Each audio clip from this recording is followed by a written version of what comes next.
Welcome back to the What Up Doe Morning Show. It's Teron Finley and my boy Johnny Hill filling in for Donovan Travis. So last week on Tuesday, the world lost Jelly Bean Joe Bryant, a former basketball player and coach who spent time in the NBA and overseas, and is the father of Kobe Bryant. He passed away at the age of 69. Today, we are talking to someone who is a basketball mind in his own right. You got to know him very well. We're talking to Brandon Scoop B. Robinson. How are you doing today, Scoop? I'm great. How are you? Pretty good. Thank you for coming on with us. Do you know you're our second? You're the first person to be our guest two times. Oh wow, So that's I, that that's saying something. Thank you for thinking enough of me. yeah, I appreciate it. I appreciate it for sure. So let's get right into it. So you got some time to spend with Joe Bryant. This was about 10 years ago at a basketball camp. So, Yeah. what were those conversations like? Uh, um. So a couple of things. One, I'm very sad to hear about his passing, and he and I actually stayed in touch even after that was over. Had him on my podcast, Scoopy Radio. After Kobe passed, oh excuse me, after Kobe announced his retirement that year, that season when he was going to make that move. But our origins began at a basketball exposure program in Texas, right outside of Dallas. And my hotel room was actually literally across the hall from Joe Jelly Bryant. And we basically were going into the gym every day, and we had a car service that took us to the arena. So he was working with the kids or the adults that were looking to take their careers to the next level, and I was doing the streaming, the broadcast of the games, and so um, we kind of just we knew a lot of the same people, and I actually went to college down the street from Lower Marion High School, so we found common ground there. And the thing that we talked about was just what Kobe was like when he was younger. And he shared this story with me about Del Harris, who coached Joe in Houston, and also coached Kobe in Los Angeles during his early years with the Lakers.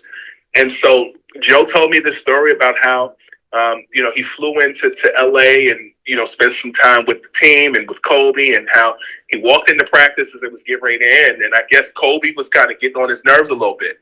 Del Harris we're talking about. And so Joe came up to Del after and said, "Hey, how's it going with Kobe?" He goes, "How you think it's going? Same as you, pain in the ass." And there was laughter when he said it. It was jokes, of course, but that was the fact that Joe said that to me when he finished. He goes, "I gotta watch what I tell you because you're a reporter." We laughed about it. But that level of comfortability that Joe had with me, that continued for years to come.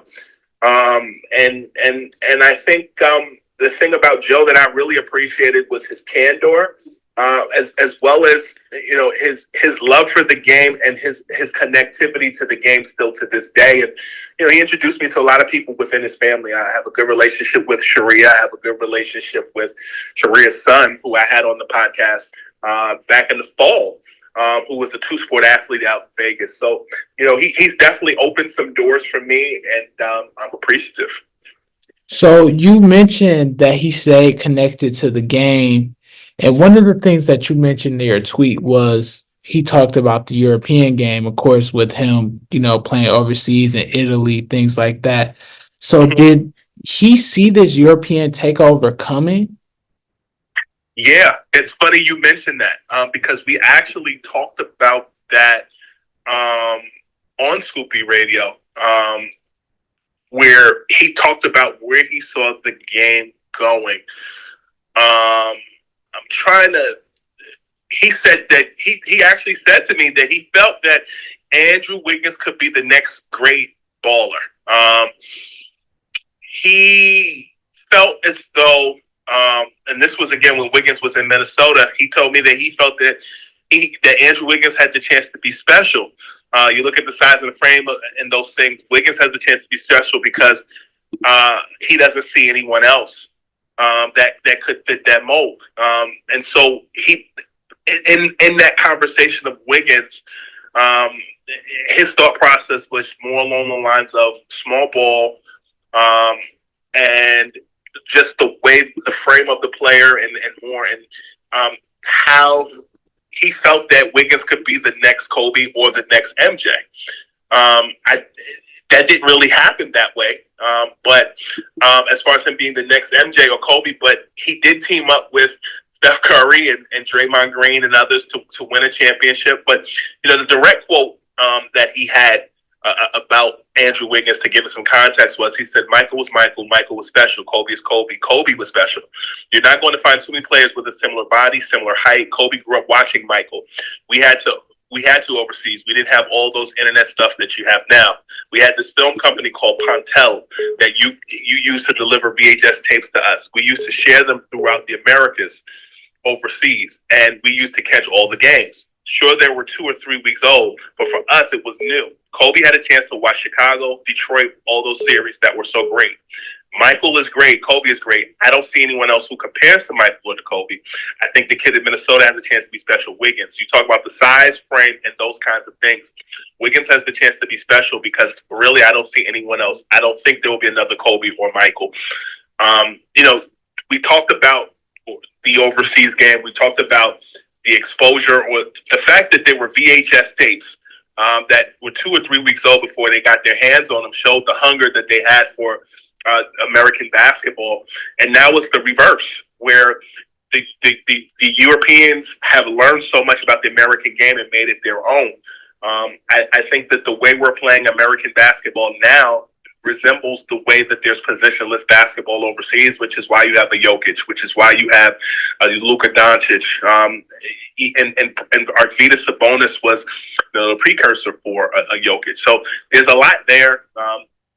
And I think that Joe saw the way that footwork, passing out of the double team, and just the ability to connect across the borders would be the future of the NBA, and you're seeing that now in real time. Scoop, this is Johnny here. Hey, Johnny. I'm the producer, but I have a question. When looking at Jelly Bean's legacy, what would you say is his legacy? I think that Joe Jellybean was, number one, LeBron before LeBron as far as the business of his son goes. If you go back and you look at Joe's connectivity to the Sonny Vaccaros, as well as those who may not know, Sonny Vaccaro was responsible for getting Michael Jordan to sign with Nike, but also responsible for getting Kobe to deal with Adidas, and LeBron responsible for getting LeBron to deal with Nike. There was a lot vested into what city Kobe was going to be playing in and his sneaker contract. And as you know, there was a lot of conversations with his agent and other teams about where Kobe would go and whether he would suit up or not.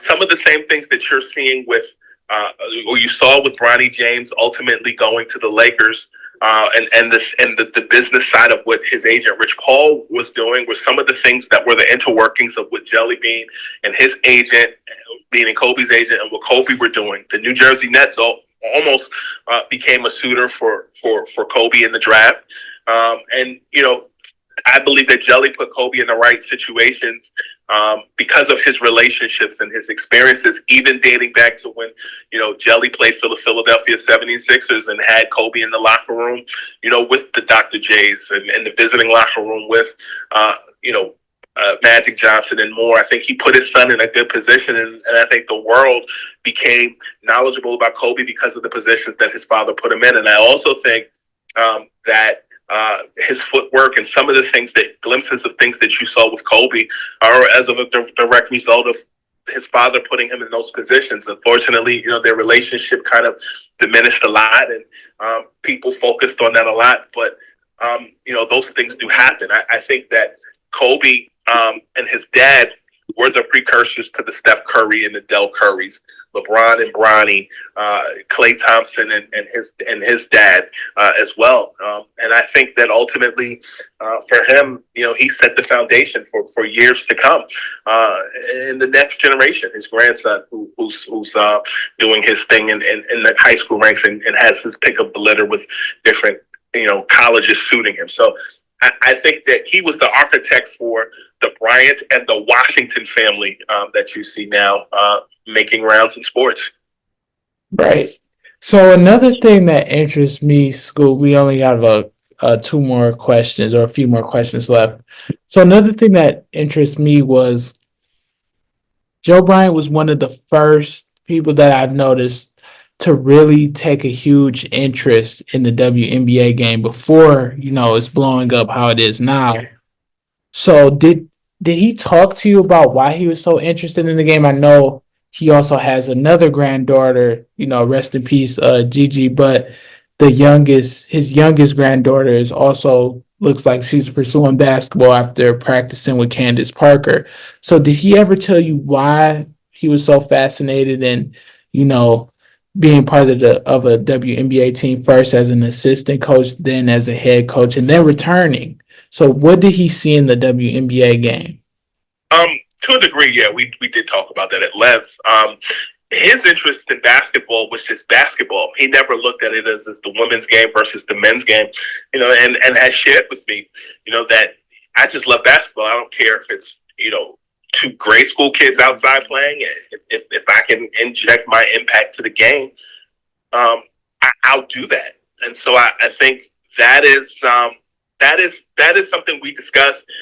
Him being part of the LA Sparks, you saw an influx of former players, particularly with the Sparks, like Michael Cooper for a period of time, being a coach for the Sparks, and you saw Joe Jellybean Bryant doing it as well. I think he definitely utilized locale to his advantage.